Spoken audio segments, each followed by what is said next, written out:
Good morning friends. स्वागत है आपका अपने YouTube channel study with Ravi Thakur पर। तो चलिए आज के द हिंदू एडिटोरियल वोकैबुलरी की शुरुआत करते हैं। आज का जो पहला एडिटोरियल दिया गया द हिंदू का, उसका हेडिंग आप देख ही रहे हैं, open and safe on Modi governments vaccination policy. Open and safe on Modi governments vaccination policy जो पहला एडिटोरियल दिया गया है, ये एज यूजुअल आपका वैक्सीनेशन के बारे में दिया गया है, पॉलिसी के बारे में दिया गया, किस तरह से कोविड-19 का जो टीकाकरण है अभी 1 मई से सभी के लिए, जो जिनकी आयु 18 वर्ष से ऊपर है सभी के लिए वैक्सीनेशन शुरू हो जाएगा।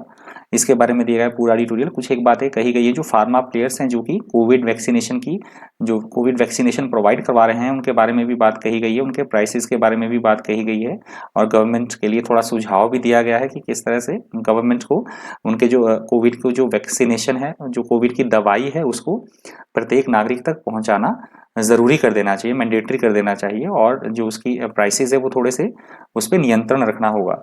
इसके बारे में दिया गया पूरा एडिटोरियल, तो आप पढ़ लीजिएगा, बहुत ज्यादा इंपॉर्टेंट है वोकैब के पॉइंट ऑफ व्यू से भी और एग्जामिनेशन पॉइंट ऑफ व्यू से भी। तो चलिए शुरू करते हैं। पहला जो वर्ड है आज का वो है हाइंडसाइट। हाइंडसाइट वर्ड यहाँ पे नाउन की तरह यूज हुआ है। हाइंडसाइट वर्ड का मतलब होता है कोई घटना घट जाती है तो उसके बाद बुद्धि आना, समझदारी आना, उसे बोला जाता है hindsight. Hindsight is ability to understand and realize something about an event after it has happened, although you did not understand or realize it at the time. That is called hindsight. Hindsight के synonyms है afterwards, posteriori और retrospect. Afterwards, posteriori और retrospect इसके synonyms हैं। Antonyms है foresight, anticipation और forethought। foresight, anticipation और forethought इसके एंटोनिम्स हैं हाइंडसाइट वर्ड के। अगला शब्द है containment। containment यहाँ पे नाउन की तरह यूज हुआ है। containment का मतलब होता है किसी भी चीज पर नियंत्रण पाना, काबू कर लेना, उसे बोला जाता है containment। The containment of something dangerous or unpleasant is the act or process of keeping it under control within a particular area or place. That is called containment. Containment के सिनोनिम्स है कंट्रोल, रिस्ट्रेंट और कर्ब। Control, restraint और कर्ब इसके synonyms हैं। Antonyms है no control और management. No control और management इसके एंटोनिम्स हैं कंटेनमेंट वर्ड के। अगला शब्द है एब्डिकेट। एब्डिकेट यहाँ पे वर्ब की तरह यूज हुआ है। एब्डिकेट का मतलब होता है, सिंपल लैंग्वेज में एब्डिकेट का मतलब होता है किसी भी चीज का त्याग कर देना, किसी भी चीज को छोड़ देना। उस कंटेक्स्ट में इस वर्ड का यूज होता है। एडिटोरियल में इस वर्ड का यूज हुआ है माफ कीजिएगा। एडिटोरियल में जो इस वर्ड का यूज हुआ है वो हुआ है अपने दायित्व, या हम बोल सकते हैं अपनी रिस्पॉन्सिबिलिटी या अपनी जिम्मेदारियों से बचने की सेंस में उसे बोला गया है एब्डिकेट।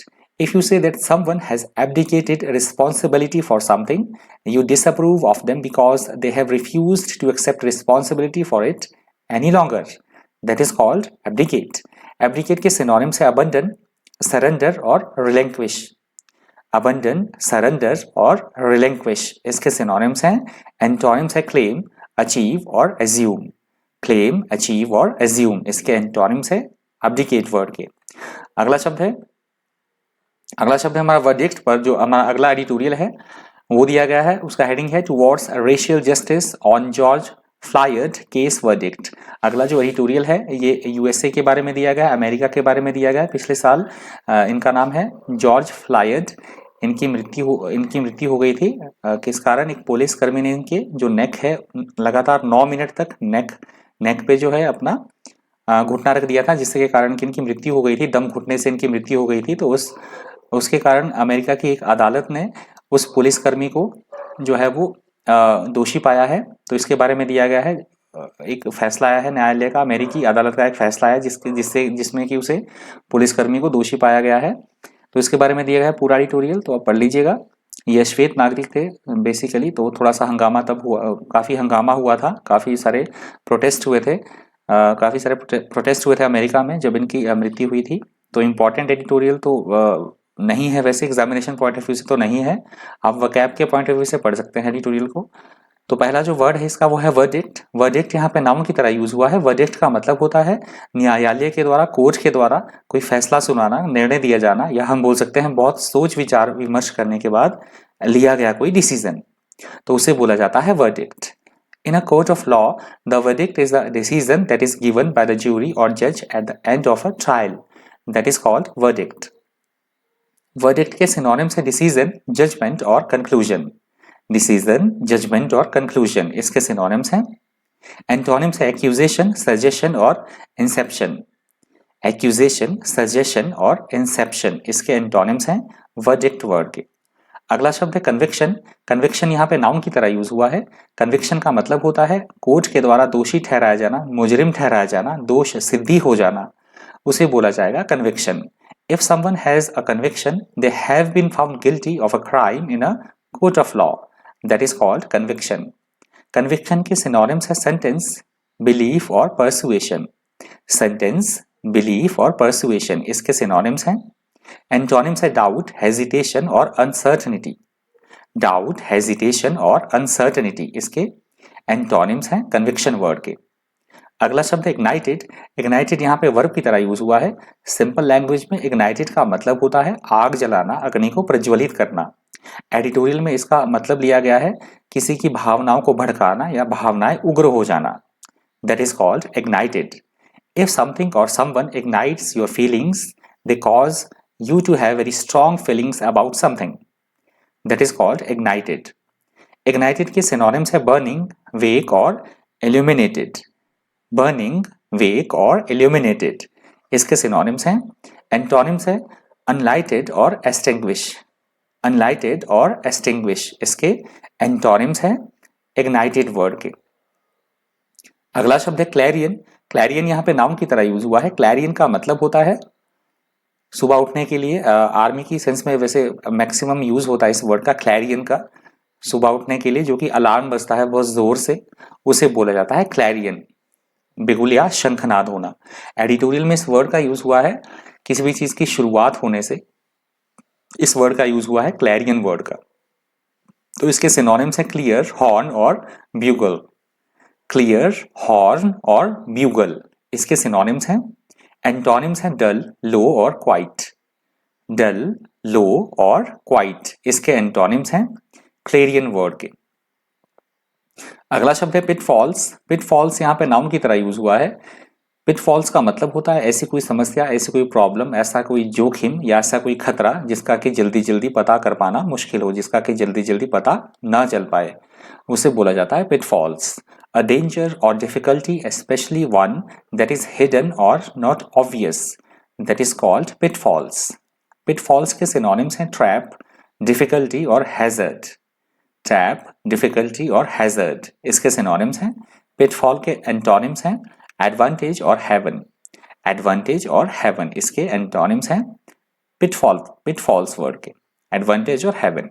अगला शब्द है फॉर्मिडेबल. फॉर्मिडेबल यहाँ पे एडजेक्टिव की तरह यूज हुआ है. फॉर्मिडेबल का मतलब होता है ऐसी कोई चीज जो कि एकदम से हमारे अंदर डर पैदा कर दे, बहुत ज्यादा डरावना हो, डर पैदा करने वाला, भयावह या डरावना उसे बोला जाएगा formidable. If you describe something or someone as formidable, you mean that you feel slightly frightened by them because they are very great or impressive. That is called formidable. Formidable के जो सिनोनिम्स है वो है arduous, difficult और intimidating. Arduous, difficult और intimidating इसके synonyms हैं. Antonyms है इजी, वीक और फीबल. इजी, वीक और फीबल इसके एंटोनिम्स हैं फॉर्मिडेबल वर्ड के. अगला शब्द है हमारे पास एसयू. एसयू यहाँ पे वर्ब की तरह यूज हुआ है. एसयू का मतलब होता है किसी भी चीज से दूरी बनाए रखना, परहेज करना या किसी चीज को छोड़ देना, त्याग देना, उसे बोला जाता है SU. If you eschew something, you deliberately avoid doing it or becoming involved in it. That is called eschew. Eschew के synonyms है shun, avoid और forgo. Shun, avoid और forgo इसके synonyms हैं. Antonyms हैं इसके embrace, pursue और accept. Embrace, pursue और accept इसके antonyms हैं eschew word के. और आज की द हिंदू एडिटोरियल वोकैबुलरी का अंतिम शब्द है एलिगेशन. एलिगेशन यहाँ पे नाउन की तरह यूज हुआ है. एलिगेशन का मतलब होता है किसी पे किसी तरह का कोई आरोप लगाना कि उसने कोई गलत काम किया है, तो इस तरह के आरोप लगाना किसी पे, उसे बोला जाता है allegation. An allegation is a statement saying that someone has done something wrong. That is called allegation. Allegation के सिनोनिम्स है क्लेम, चार्ज और एक्यूजेशन. क्लेम, चार्ज और एक्यूजेशन इसके सिनोनिम्स हैं। एंटोनिम्स है डिनाइल, अटेस्टेशन और कैंसलेशन।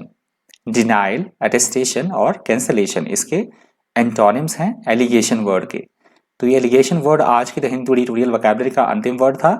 यदि आपको वीडियो हेल्पफुल लगा हो, इन्फॉर्मेटिव लगा हो तो प्लीज़ वीडियो को लाइक कर दीजिएगा। आपको लगता है कि वीडियो शेयर करने लायक है तो अपने सारे जो फ्रेंड्स हैं, फैमिली मेम्बर्स हैं, उनकी भी नॉलेज थोड़ी बढ़ाइए। उनके व्हाट्सएप ग्रुप पे या फेसबुक पे आप प्लीज़ ज़रूर करके वीडियो को शेयर करें। यदि आपको लगता है कि आपके फ्रेंड्स के बीच ये वीडियो शेयर करने लायक है, किसी की नॉलेज बढ़ जाएगी, तो आप प्लीज़ आप ज़्यादा से ज़्यादा शेयर भी कर दीजिएगा वीडियो को। अगर आप मेरे चैनल पर पहली बार विजिट कर रहे हैं तो आप चैनल को सब्सक्राइब करना और साथ में बेल आइकन प्रेस करना बिल्कुल भी मत भूलिएगा, जिससे कि जब भी मैं कोई नई वीडियो चैनल पे अपलोड करूंगा तो उसकी नोटिफिकेशन आपको टाइम टू टाइम मिलती रहा करेगी। तो आज के द हिंदू ट्यूटोरियल वोकैबुलरी में इतना ही। इसी तरह के इन्फॉर्मेटिव वीडियोज़ के लिए बने रहिए चैनल पर। Thank you, thanks for watching.